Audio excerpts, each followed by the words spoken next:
Now, the next thing that I wanted us to think about is opportunities to practice self-direction.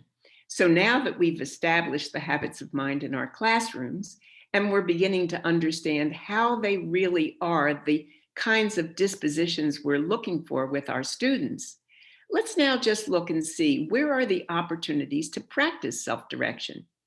So I'm suggesting 3 that I know we do quite frequently. When you're learning a new skill, it's a great opportunity to practice self-management, self-direction, because we know when we have a class of perhaps 25 to 30 students, everybody is going to be at a different pace. Everybody is going to have different needs. And so this is a time when I need to be an advocate for myself. I need to say how I'm going to learn the skill, what kind of time I think I need, what kind of help I think I need, and how this is really going to help me to be more managing of what it is I need to learn. And it's because I want to get into the practice. I want to start to play the game. So if I'm learning this skill, and it may be not a single skill, but it may be a number of skills, I want to get to the place where I want to write the story, because you asked, can I create something that's fictional and interesting and imaginative? So I want to move from managing, knowing how to actually do the work, to practicing and seeing, how do I apply it? Where can I apply it? And then finally, I may do a project where I'm actually now saying I'm going to not only write this, but it's a script.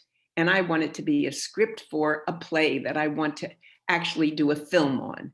I'm playing with you, but you see what I'm saying is, when we're asking students to be self-managing and self-directed, we want to move them along knowing that there's a distinction between when I do something well, when I'm developing a skill, when I'm needing to have more support, and when I'm practicing and applying it, and finally, when I'm then demonstrating that I actually have some better level of success with it. So I'm going to now give you some examples of that. And the first one is when I'm struggling to learn. So this is the challenge that we're thinking about. When you're challenged in any of those situations, most often you're challenged with a new skill, something you thought you could never do. Or it may be that I've given you a challenge. I want you to be able to create a film and you've never done a film before. When you're facing the challenge, just think for a moment, how do you feel? How does it make you feel when you're really feeling like, gee, I'm not sure. I'm not sure I can do this. So let's just get in touch with that feeling, what it looks like and what it feels like to be struggling when you're challenged with something you're just not sure of. And now that you're remembering, oh, from a habits of mind perspective, I might be saying, I may have to just take a responsible risk here. And once you do, you get into the pit, because the pit is where the struggle occurs. If you're doing any deep learning, if you're doing something that's tough to learn, you're in the pit of the struggle of learning. And there's nothing that is the silver bullet from that. There's nothing that gets you out easily. You just have to persist. You have to continue to work hard and you have to stay with it. So that's where those strategies for persisting really become prominent. And I would suggest that if you help students know, it's so interesting, but very often they don't realize the backstory of someone who's done something already and done it well.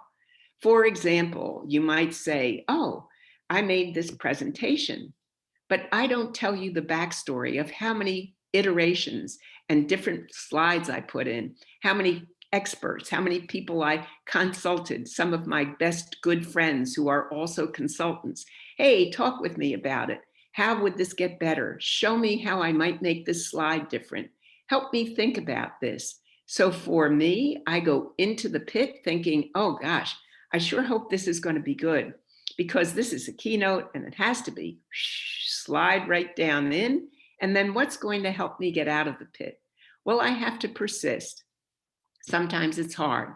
Sometimes it's drudgery. Sometimes it's not stuff I want to do. Like I'm not keen on finding the right font sometimes. But then I think I have to do that if I want it to be good and if I want it to look well. And so I work at it. And those persisting ideas are often for me. When I'm struggling the most, I turn to some of my peers and say, help me with this. In other words, I have in my backpack tools that I use, strategies that I use that help me to stay with the task all the way to notice I'm climbing my way out of the pit and I'm successful.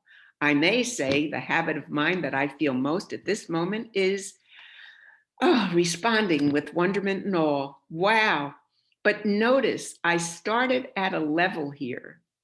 And when I went down into the pit, I went below that level.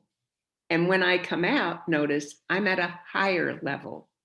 So struggling to learn should really help you with realizing that backstory of going through, struggling with it, working hard, not quitting, have strategies, knowing who you can turn to, beginning to think more about thinking flexibly. If it's a project where you're creating, imagining, and innovating, beginning to call for that habit of mind, using your design work, thinking about it, and then successful, that you've actually done something.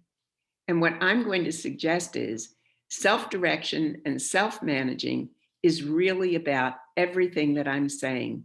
It's about what you do before you start to struggle, before you meet the challenge. It's what you do during the challenge when you're monitoring and trying to figure out what's in my backpack that I can use that's going to help me do this better, that's going to help me, for example, any strategies that I have, how I use the internet, how I fact check, what I do to make sure I'm getting to the right place. And then finally, in my backpack is always that opportunity for reflection. What happens after? So I not only celebrate what I've done, but I also then am able to say that I'm not only celebrating, but I've learned something that I'm going to apply next time. So struggling to learn. Now I'm just going to stop for a moment and just let you process that much before we go any further. Where I'm going now is to give you examples from classrooms.